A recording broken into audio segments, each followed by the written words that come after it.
do that here, this is exactly what we do in Soul Bros. Damn right. We utilize nature and gardening to process complex emotions and conversations. You know, we give ourselves the time and the space to be present. Like when you're cleaning these leaves, you're present with this. You're not thinking about anything. You're giving yourself a mental break.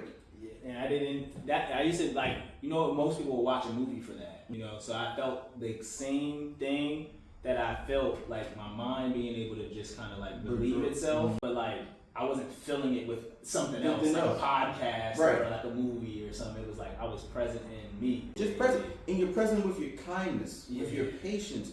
You're present with the parts of yourself that you want to nurture.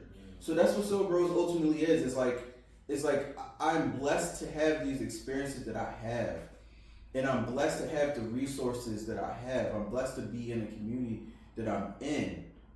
How do I pay homage to that? How do I help contribute to the world that is being built? And ultimately, Soul Bros is my contribution to this conversation. That's what Soul Bros is. Thank you for that. I remember when you had mentioned something to me about it, and I was already thinking about the exact same things like you were mentioning with your cousin. I've been on that collective consciousness of what my manhood is going to, my legacy, you know, what my values, what I'm going to be rooted in for the rest of my life look like, and how I was discerning from, like, you know, what my father had shared with me and what I wanted to ultimately weed out within that process, right? And when you would, you know, when I see what you was doing, I was immediately willing to, like you said, I have to be there, I have to enlist, I have to, you know, contribute because of how much to do within myself, not, you know, not even within the work I do for others. Don't nobody engage with me with that as maybe, that's not why people engage with me, is where I'm at on my as a man. And finding the tools in the community to sustain, to foster, to sustain the version of me that I would like to foster. That's what's going on in my internal heavens, in my mind. So like when I seen you doing it, I was like, that's I'm very adamant about this time. That's huge though, bro. Like, because ultimately what I just heard is like people connect with you because of the work that you're doing, like the contributions that you're making to the world. But the only way you're able to sustain that is based off the contributions that you're making to yourself. So like Soul Bros came from that concept of like you need to water yourself, you need to nurture yourself, you need to be in community with people who are also going to nurture and water you, who are also on the journey, who are also doing the thing, because that has to be a normal. You have to normalize that, because if you don't normalize it, the world is going to normalize something else for you. And practice it. I had to learn like collaboration is a skill. That's not natural. No. It's like just collaborate. You can see little kids. I don't know, bro. Think it's natural? I think it is natural. Yeah, when I've observed it, you know, that's what I've observed is not everybody is equipped with what sharing. Maybe, cooperation, yeah. I'm gonna think about what you're saying, because maybe the not sharing or collaborative behavior was a learned one. But maybe, like you said, people are rooted in, you know, share. Because when I see babies, people normally want to share. Yeah, I mean, a language of the world is sharing, man. Yeah. Like all the this roots, is everything. Everything is bouncing off of something else. It's unnatural. Like the Western society that we live in, and like the patriarchal system that we live in, and like the capitalism system that we live in, all of that makes cooperation and collaboration, and it seems like you have to come from it from an angle. Like just doing something out of love and out of like love is cooperation. Love is sharing. Like that's, and we're naturally we come from love. Like that's, you know what I mean? Like naturally we come from love, and figuratively and literally. And literally. No, seriously, bro. Like even a baby that is breastfeeding from his mom, that baby is contributing to his mother's wellness. As much as like the mom is producing milk that is creating antibodies and things that's going to help the baby and all that great stuff and grow and all that, the baby is contributing to the mother. Yeah. Like nothing exists in isolation naturally. Period. Yeah. So the more we lean into that, and that's why the world is, man, I'm not going on a fucking tangent, I'm sorry.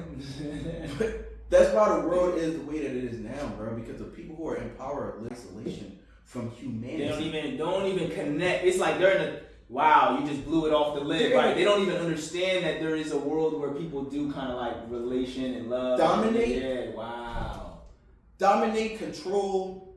Like, that's the language. Yeah. That's the world that they live in. Yeah. But the world isn't based off of that. Yeah. Like the real world. So that's why they're creating that's why the world that they created this shit. Thank you for that revelation, bro. Because I'm thinking like I mentioned it, and I'm thinking it can be sometimes obtuse that I believe that I had to develop the skill around cooperation, but I feel like the through line of what you mentioned here the entire time is that I naturally wanted to share. I naturally wanted to collaborate. I had to navigate the terrain, the environment, the mindsets, right? The lack of nurturing that I was predisposed to. Yeah. So you're right. Like it was in me already to share and collaborate. It was already there. There's already a seed planted. It's watering the seed. We're living the world that we live in is watering us with the wrong shit. Kool-Aid. Like for real. Oh my God. Kool-Aid. One of the major reasons why I went to this micro depression in Costa Rica was because I really had to sit myself, ask myself, am I really this kind bull? Am I really abundant minded and creative? Am I really is this really who I am? Because we create coming from the hood, coming from the environment that we come from, we have to create something much bigger than ourselves to survive.